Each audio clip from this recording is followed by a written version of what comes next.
Le cri déchira la nuit parisienne comme un éclat de verre brisé, tu n'es qu'un monstre. Aurélien. Un monstre qui détruit tout.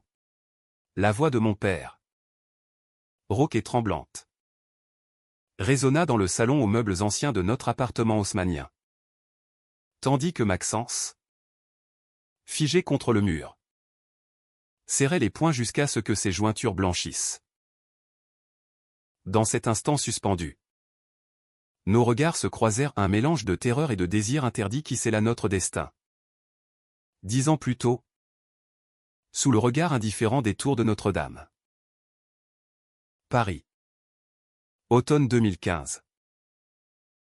La pluie fine tombait en rideaux sur les boulevards, transformant les pavés en miroirs miroitants où se reflétaient les lumières jaunâtres des réverbères. J'avais 18 ans. Aurélien Moreau. Un garçon aux épaules voûtées par le poids d'un deuil récent. Ma mère était partie 1 an plus tôt, emportée par un cancer fulgurant qui avait laissé notre appartement du Marais vide, comme une coquille évidée.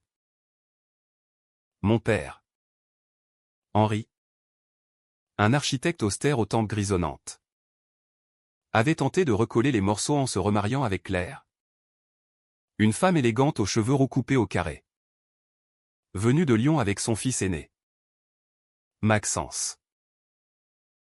Maxence avait 20 ans. Grand, athlétique, avec des boucles brunes qui cascadaient sur son front comme une invitation au péché. Il débarqua dans notre vie un soir de septembre, sac de voyage à l'épaule, un sourire timide aux lèvres qui masquait une vulnérabilité que je devinais aussitôt. « Salut. Frangin » me lança-t-il en serrant ma main un peu trop fort, ses yeux verts plongeant dans les miens avec une intensité qui me fit rougir. Frangin. Le mot sonnait faux. Comme un mensonge poli pour camoufler l'évidence, nous n'étions pas du même sang. Mais le destin nous jetait dans le même lit familial. Un lit aux draps impeccables où les secrets mijotaient déjà. Les premiers jours furent un balai maladroit. Claire, avec son parfum de lavande et ses robes fluides, s'efforçait de nous unir autour de dîners où les couverts tintaient nerveusement. Mon père, toujours absorbé par ses plans d'urbanisme, hochait la tête en écoutant ses anecdotes sur Lyon. Mais ses yeux trahissaient une fatigue profonde. Maxence et moi, nous nous esquivions dans nos chambres respectives, la mienne, tapissée de posters de films de Truffaut. La sienne, provisoire, encombrée de vinyles de jazz et d'un poster déchiré de Miles Davis. Pourtant, la nuit, j'entendais ses pas dans le couloir, légers comme des murmures, et je me surprenais à guetter le craquement de son plancher. Ce fut lors d'une promenade forcée le long de la Seine que tout bascula. Claire avait insisté, « Allez. Les garçons. Apprenez à vous connaître.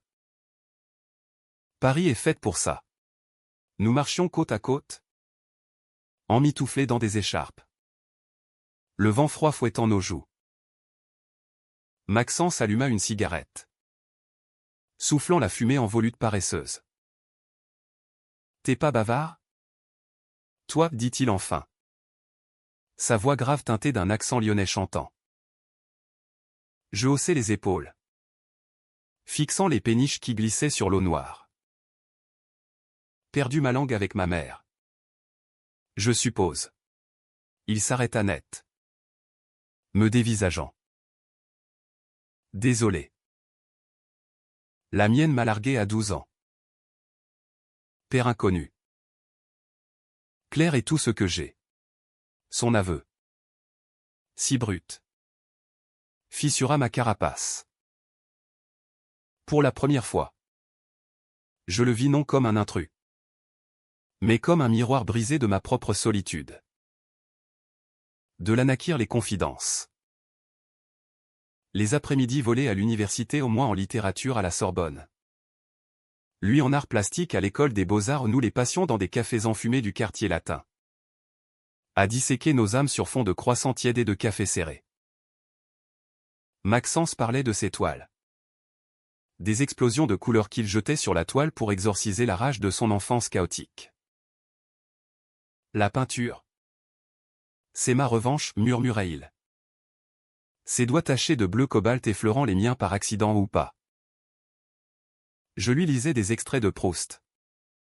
Ma voix chevrotante sur les descriptions d'amour impossibles. Et il hochait la tête. Ses yeux brillants comme si je décrivais non Swann. Mais nous. L'attirance grandit comme une marée montante. Inexorable.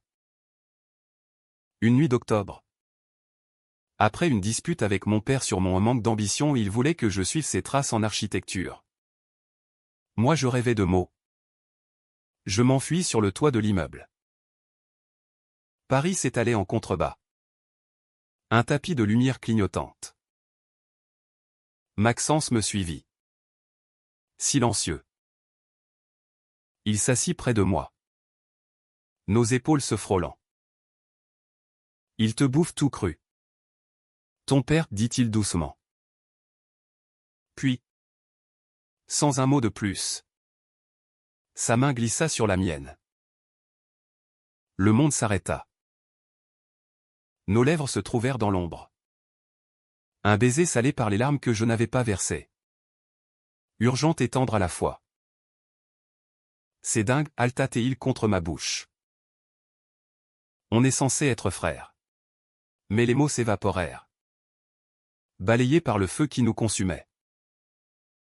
Notre idylle fut un secret tissé de rires étouffés et de caresses volées. Dans la cuisine à l'aube, tandis que Claire et Henri dormaient, Maxence me plaquait contre le frigo. Ses mains explorant ma peau avec une avidité qui me faisait trembler. T'es à moi. Aurélien, chuchotait-il. Ses dents mordillant mon lobe. Je me perdais en lui. Dans ses courbes musclées sculptées par des heures de natation au club de la rive gauche. Dans son odeur de terre humide et de tabac blond. Nous inventions des excuses pour nous isoler, une expo au Louvre. Un ciné muet au Forum des Halles. Là, dans l'obscurité, nos doigts enlacés. Nous étions libres ou du moins. Nous le croyions. Mais les ombres s'allongeaient. Claire, avec son intuition de femme blessée, remarqua nos regards trop prolongés. Nos absences synchrones. Maxence semble plus léger depuis que tu es là. Aurélien, dit-elle un soir. Un sourire ambigu aux lèvres. Mon père. Lui, grognait sur mes notes en déclin. Ignorant que mes nuits blanches étaient du nom à l'insomnie. Mais à Maxence lové contre moi dans mon lit étroit. La tension culmina lors d'un Noël forcé à Lyon. Chez la famille de Claire. La maison bourgeoise. Avec ses guirlandes clinquantes et son arbre surchargé. Devint une prison dorée. Maxence et moi nous effleurions du regard par-dessus la table. Nos cuisses se frôlant sous la nappe. La nuit. Dans la chambre d'amis que nous partagions sous prétexte de fraternité. Nous nous aimâmes avec une fureur contenue. Étouffant nos gémissements dans les oreillers brodés. Le matin de Noël. Tout explosa. J'avais surpris Maxence en train de peindre un portrait de nous deux. Enlacés sur le toit. Les couleurs vives trahissant notre passion. Il l'avait caché. Mais pas assez bien. Claire le trouva. Le cadre sous le lit. Son hurlement traversa les murs. Qu'est-ce que c'est que ça? Aurélien? Mon fils. Avec ton fils? Mon père surgit. Livide. La confrontation fut un ouragan. Tu as souillé notre famille, rugit-il. Me giflant si fort que le sang perla à ma lèvre. Maxence se dressa. Protecteur, c'est de l'amour. Papa. Pas une saleté. Mais les mots ricochèrent comme des balles. Claire? En larmes? Accusa Maxence de trahison, je t'ai élevé pour mieux que ça. Et moi? Pétrifié. Je vis notre bulle éclater en mille éclats. Nous fûmes séparés ce jour-là. Mon père m'embarqua à Paris dans le TGV de l'après-midi. Maxence restant à Lyon avec une Claire effondrée. Les appels nocturnes devinrent nos lifelines, je t'aime. Auré, murmurait-il. Sa voix brisée par les sanglots. Mais la distance creusa un fossé. Mon père m'inscrivit en thérapie. Un psy aux airs de curé qui disséquait mon trouble. Claire interdit à Maxence tout contact. 6 mois plus tard. Un texto laconique, je pars à New York. Besoin de recommencer. Pardonne-moi. Le silence s'abattit. Plus lourd que la pluie d'hiver sur les toits de zinc. 10 ans passèrent comme un exil. J'entrai en journalisme. Gravis les échelons d'un magazine culturel. Devint un critique acide au dîner parisien. Mon père et Claire divorcèrent dans l'amertume. Elle retournant à Lyon. Lui s'enfermant dans son travail. Je sortis avec des femmes par convention. Des hommes en secret. Mais aucun ne combla le vide que Maxence avait creusé. Et puis, un soir d'automne 2025. Lors d'une expo au centre Pompidou. Je le revis. Il était là. Mûr. Les tempes saupoudrées de gris. Exposant des toiles abstraites où des formes entrelacées évoquaient nos corps d'autrefois. Nos yeux se croisèrent à travers la foule. Et le monde s'effondra à nouveau. Le centre Pompidou bruissait d'un murmure élégant. Un cocktail de critiques. D'artistes et de mécènes en costume sur mesure et robes vaporeuses. Les néons bleus dansaient sur les murs de béton brut. Illuminant les toiles de Maxence comme des reliques sacrées. Étreintes oubliées. Titrait le catalogue. Une ironie cruelle qui me frappa en plein cœur. Je m'approchai, feignant l'indifférence. Mais mes mains tremblaient en feuilletant les pages. Là, sur une toile centrale, des courbes rouges et or s'entremêlaient en un baiser figé au nous. Indéniablement. Transfiguré en abstraction tourmentée. Il surgit derrière moi. Sa présence comme un courant d'air chargé d'électricité. Aurélien. Un seul mot. Et 10 ans s'évaporèrent. Sa voix. Plus grave. Plus usée. Portait encore l'accent lyonnais qui m'avait ensorcelé. Je pivotais lentement. Le cœur cognant. Maxence avait changé, des rides d'expression au coin des yeux. Une barbe naissante poivre et sel. Mais ce même corps élancé. Moulé dans une chemise noire ouverte sur un torse tatoué d'une rose des vents, un tatouage que je n'avais pas vu. Fruit d'années d'absence. Max soufflait je. La gorge nouée. Il sourit. Un sourire hanté. Et posa une main sur mon épaule. Ça fait une éternité. Nous nous esquivâmes dans un coin isolé. Près des ascenseurs transparents qui offraient une vue panoramique sur les toits de Paris. La ville s'étendait. Indifférente. Avec ses lumières qui clignotaient comme des promesses non tenues. New York t'a changé, dis-je pour briser le silence. Remarquant son collier en argent. Un pendentif en forme de clé que je ne reconnus pas. Il haussa les épaules. Allumant une cigarette malgré l'interdiction. La grosse pomme m'a mâché et recraché. Succès. Échec. Amour foireuse. Et toi?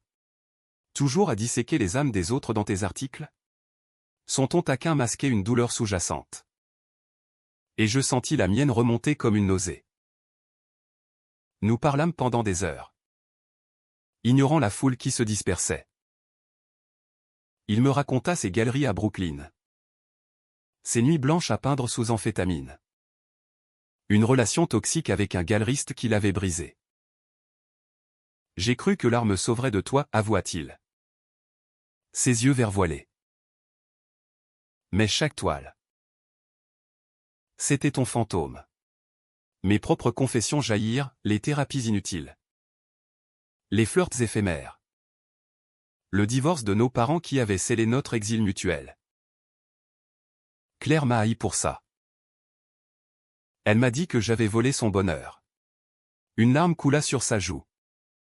Et sans réfléchir. Je l'essuyai du pouce. Le contact fut un déclencheur. Ses lèvres trouvèrent les miennes. Un baiser vorace. Chargé de regrets et de faim inassouvis. Pas ici, murmurai-je. Mais mon corps trahissait ma raison. Nous atterrîmes chez moi. Dans l'appartement que j'avais hérité de mon père, il était mort 2 ans plus tôt d'une crise cardiaque.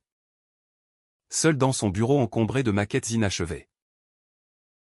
Le marais n'avait pas changé, les rues pavées. Les boutiques aux vitrines allumées. L'odeur de pain frais qui flottait encore à minuit. Mon lit. King size désormais. Nous accueillit comme un naufrage.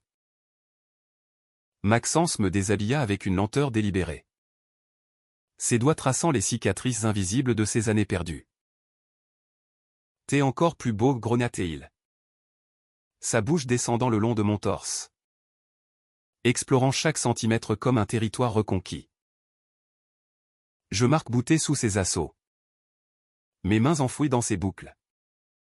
Gémissant son nom comme une prière. Nous fîmes l'amour avec une urgence désespérée. Nos corps se mariant en un rythme ancestral. Ponctué de « je t'aime » haletant et de larmes mêlées à la sueur. Au matin. La réalité nous rattrapa. Allongés nus sous les draps froissés. Nous contemplions le plafond mouluré. Et maintenant, demandai-je. La voix rauque. Maxence se tourna vers moi. Son regard sérieux. Je reste. L'expo dure 1 mois. Après. On verra. Les jours suivants furent un tourbillon de retrouvailles. Nous arpentions Paris comme des amants novices, pique-nique au jardin des Tuileries. Où il croquait des raisins en me nourrissant du bout des doigts, viré en Vélib jusqu'à Montmartre. Riant aux éclats devant les caricaturistes de la place du Tertre, dîner aux chandelles dans des bistrots cachés de Belleville. Où le vin rouge déliait nos langues sur nos peurs enfouies. Pourtant. Les fissures apparurent vite. Maxence reçut un appel de Claire, elle était malade. Un cancer stade 3. Et réclamait son fils. Viens. Maxence. Oublie le passé. Sa voix. Faible au téléphone. Le terrassa. Il raccrocha. Blême. Elle sait. Pour l'expo. Pour nous. Je sentis la jalousie poindre. Irrationnelle, après tout ce temps. Elle osait encore nous séparer? Va la voir, dis-je. Masquant mon angoisse. Il partit pour Lyon le lendemain. Promettant un retour rapide. Les jours s'étirèrent en semaines. Ses messages se raréfièrent, occupés avec les soins. Elle est fragile. Puis. Silence radio. L'angoisse me rongeait. Je fouillais ses affaires. Trouver un billet d'avion pour New York. Et une lettre. Froissé, Maxence. Mon fils. Reviens-moi. Laisse cet homme qui a détruit notre famille. Maman. Les mots me transpercèrent. Réaction viscérale, j'attrapai mon manteau et sautai dans le TGV. Lyon m'accueillit sous une pluie battante. Les rues luisantes comme des serpents. L'hôpital Saint-Joseph. Avec ses couloirs aseptisés et son odeur de désinfectant. me guida jusqu'à la chambre 312. Claire y gisait. Amaigrie. Ses cheveux roux fanaient sur l'oreiller. Maxence était là. À son chevet. Tenant sa main ridée. Aurélien. Il se leva d'un bond. Stupéfait. Claire ouvrit les yeux. Son regard perçant malgré la faiblesse. Toi. Encore toi. Sa voix était un sifflement.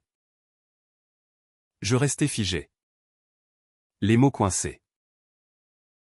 Je ne pars pas sans lui, balbutiai-je enfin. Maxence pâlit. Auré. Pas maintenant. Elle est mourante. Le conflit éclata en murmures haineux. Claire accusa, tu l'as corrompu. Mon beau garçon. Innocent. Que tu as perverti avec tes vices. Ses larmes coulaient. Et pour la première fois. Je vis en elle non une marâtre. Mais une mère brisée par la peur. Maxence. Déchiré. Me supplia de partir. Donne-moi du temps. Je m'enfuis dans la nuit lyonnaise. Errant le long de la Saône. Les berges désertes amplifiant mes sanglots. Le lendemain. Un texto revient à Paris. On en parle. Mais au fond. Je savais, le drame familial renaissait. Plus virulent. Nourri par les ans de rancœur. Et cette fois. La trahison guettait. Tapis dans l'ombre des promesses brisées. De retour à Paris.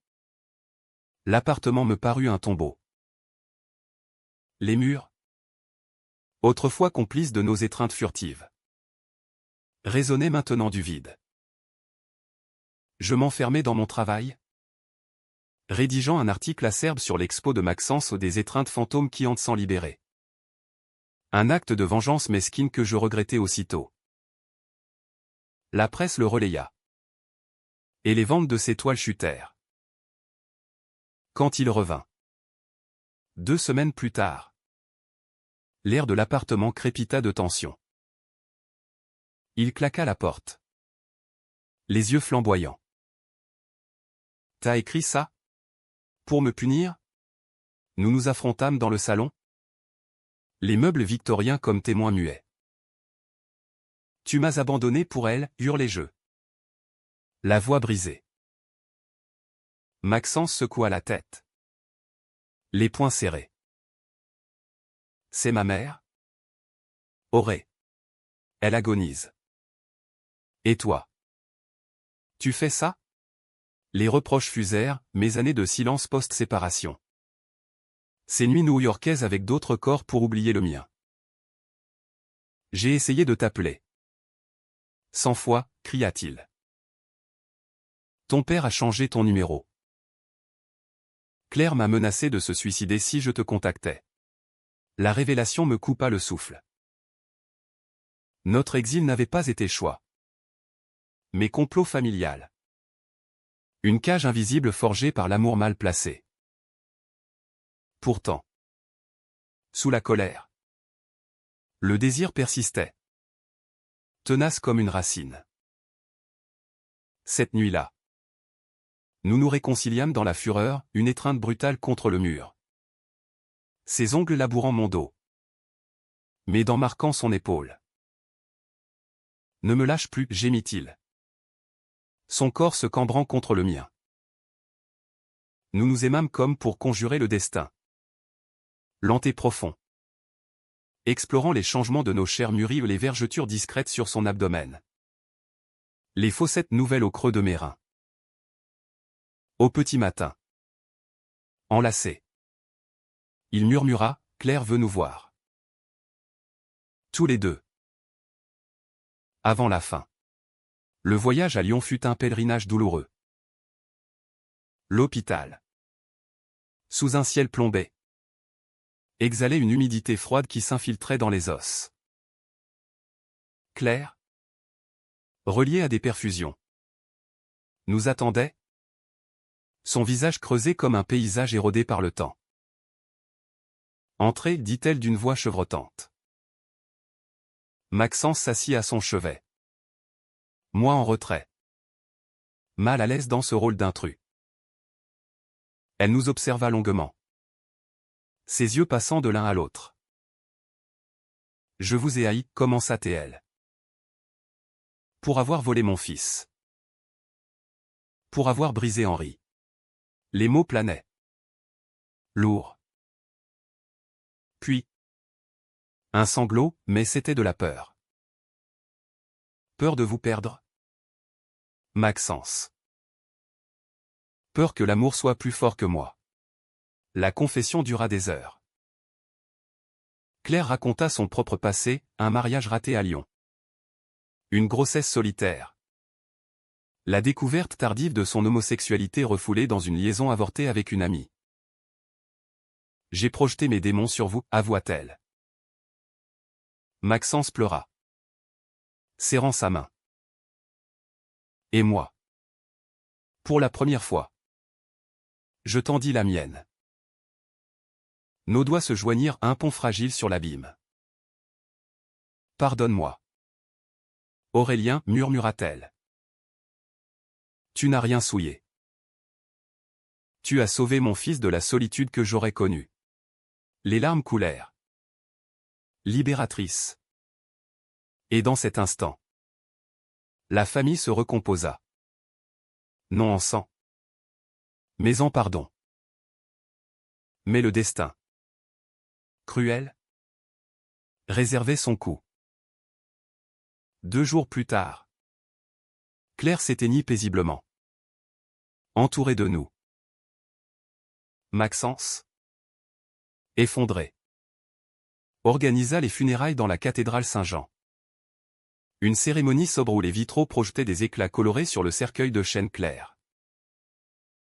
Je tins sa main pendant l'office, ignorant les regards curieux des Lyonnais.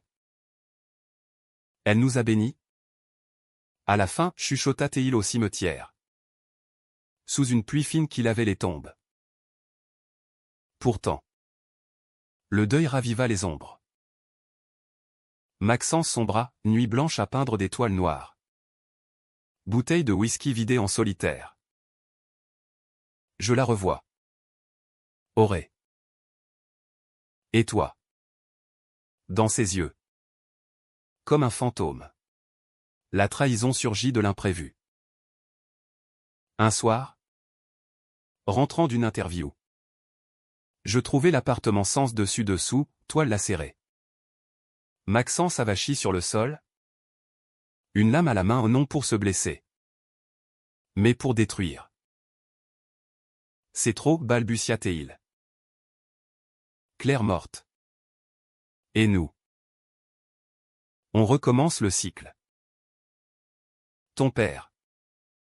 Sa gifle, elle. Ses interdits. On est maudit. Je le serrai contre moi. Mais il se débattit. Laisse-moi. J'ai appelé un ami à New York. Je repars demain. Le choc me paralysa. Un ami? Qui? Il détourna le regard. Théo. Mon ex. Il m'offre un atelier. La jalousie explosa. Irrationnelle et dévorante. Tu me trahis pour lui?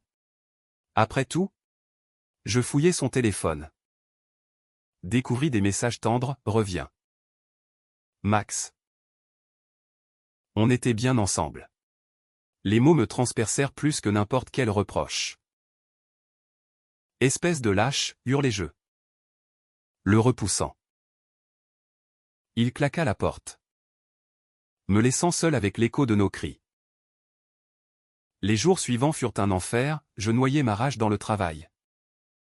Écrivant un pamphlet sur l'amour toxique dans l'art contemporain qui visait directement ses toiles. La presse s'empara du scandale, opposant le critique impitoyable beau peintre brisé. Maxence partit pour New York sans un adieu. Un vol de nuit qui emporta nos rêves une fois de plus. Seul dans Paris hivernal. Je dérivais. Les rues du Marais. Autrefois complices. Me narguaient avec leurs vitrines de couples enlacés. Je revisitais nos lieux, le toit où nous nous étions embrassés. Désormais interdit par des travaux, le café du quartier latin. Où un serveur nouveau me servit un café sans sourire complice. Les nuits. Je rêvais de lui, son corps contre le mien. Son rire dans l'oreille. Puis, un matin de décembre, un colis arriva, une toile, emballée maladroitement. Dessus, nos silhouettes entrelacées. Non en abstraction, mais en réalisme cru, moi. 10 ans plus tôt, vulnérable, lui. Protecteur. Au dos, une note, pardonne ma fuite. Le drame n'est pas nous, c'est la peur. Reviens-moi. Max. Le cœur battant. Je bouquais un billet. New York m'attendait. Avec ses gratte-ciel froids et ses promesses de rédemption. Mais au fond, je savais, le vrai voyage était intérieur. Vers un pardon qui guérirait non seulement nous, mais les fantômes de nos familles brisées. New York. Janvier 2026. La ville qui ne dort jamais m'engloutit dès l'atterrissage à JFK, klaxon furieux. Vapeur des bouches de métro. Skyline acéré contre un ciel gris acier. J'avais réservé une chambre minuscule à Brooklyn. Près de Williamsburg. Quartier bohème où Maxence avait élu domicile. Le trajet en taxi. Cahotant sur le Brooklyn Bridge. Me remua les tripes, le East River en contrebas. Gelé par le froid. Miroir d'un amour en suspens. Tu vas où? Mec, demanda le chauffeur. Un latino au sourire édenté. Chez un fantôme, répondis-je. Et il rit. Ignorant la vérité. Son atelier se nichait dans une usine désaffectée. Un loft aux murs de briques apparentes et aux fenêtres industrielles qui laissaient filtrer une lumière crue. Je frappais. Le cœur en déroute. Maxence ouvrit. Torse nu. Un pinceau à la main. Taché de vermillon. Aurait. Son regard.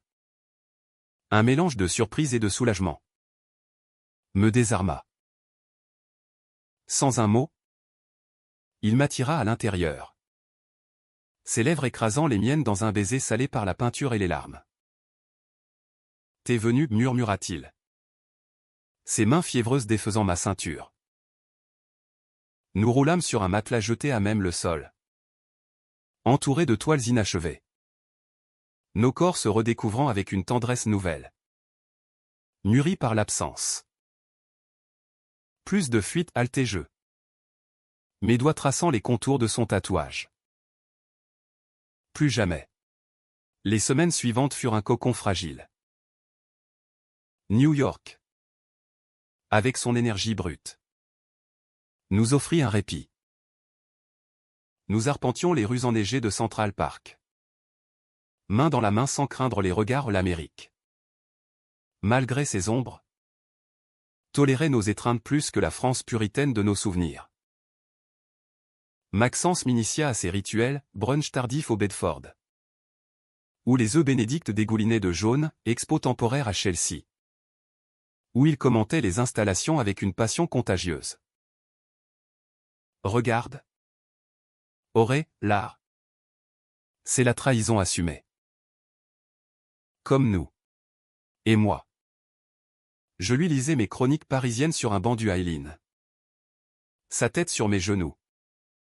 Le vent salin de l'Hudson caressant nos visages. Pourtant. Le passé ressurgit. Insidieux. Théo. Lex. Un sculpteur aux airs de poète maudit.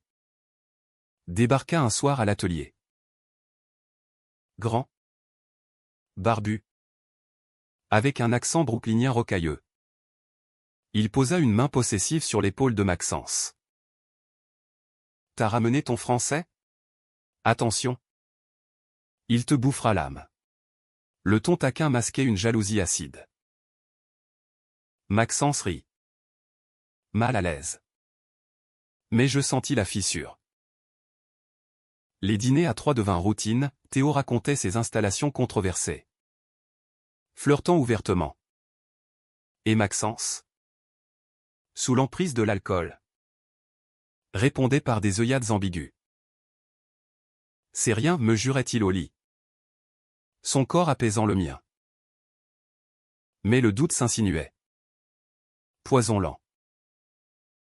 Le chaos Trao éclata lors d'une vernissage à Soho.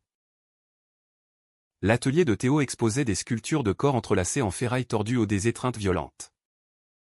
Presque sadiques. Maxence y traîna. Excité par le buzz. Moi.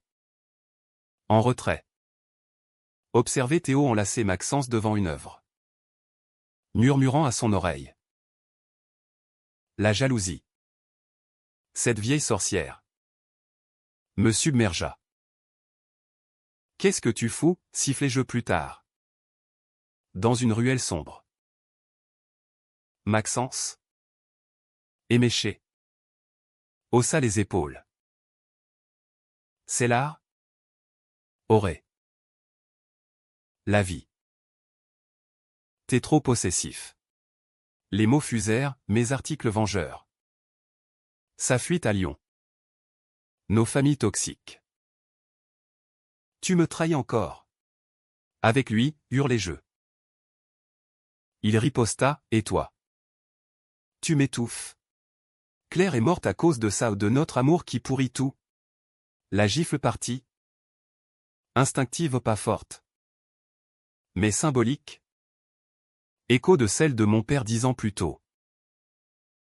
Maxence recula. Choqué. Une marque rouge naissant sur sa joue. Sors d'ici, dit-il. La voix glaciale. Je m'enfuis dans la nuit new-yorkaise. Errant jusqu'à l'aube. Les gratte-ciel me narguant de leur indifférence. Le lendemain. Son message vient à l'hôpital. J'ai fait une connerie. Panique.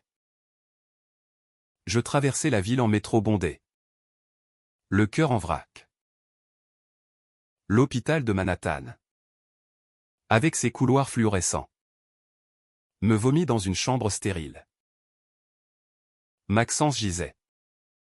Le ventre bandé ou une chute ivre du toit de l'atelier. Une côte fêlée. Des coupures superficielles. J'ai voulu peindre le vide, murmura-t-il. Pâle sous les néons. Sans toi. Théo était là. En retrait. Coupable et penaud. C'est ma faute.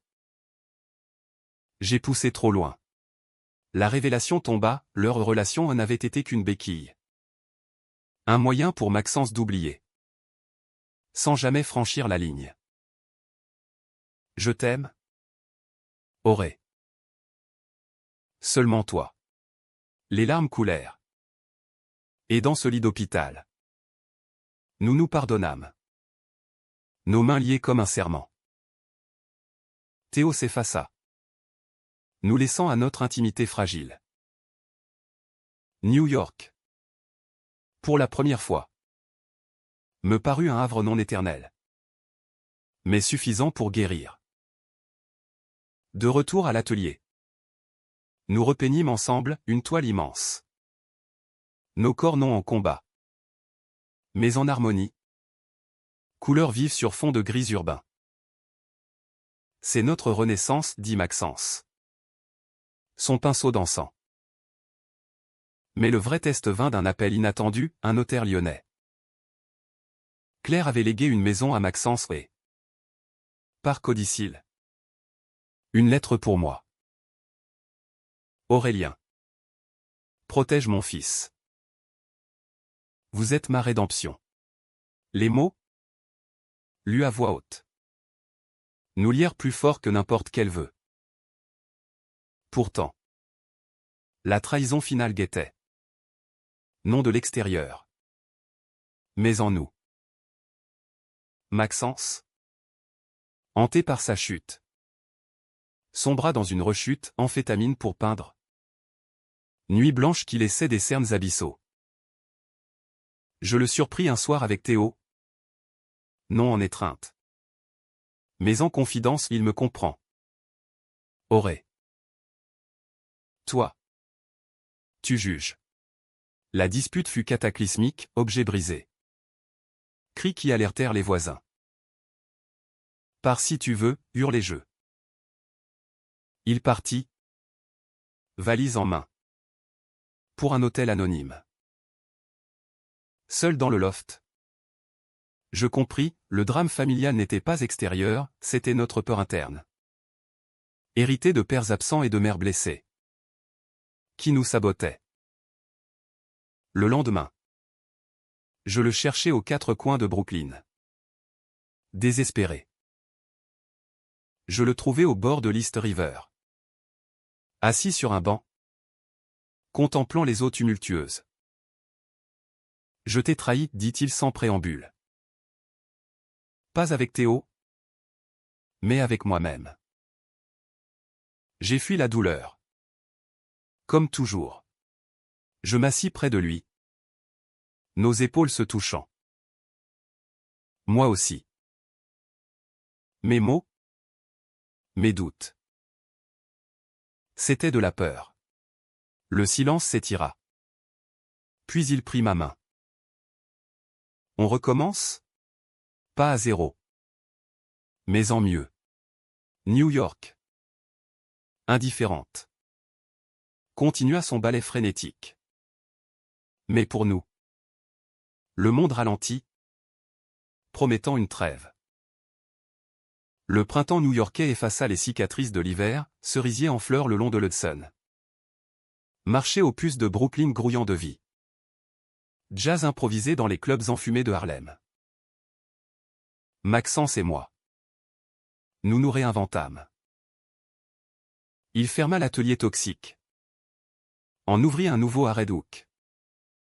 Un quartier ouvrier aux docks rouillés où l'air salin inspirait ses toiles marines des vagues d'azur et d'écume qui évoquaient non la tempête, mais la sérénité.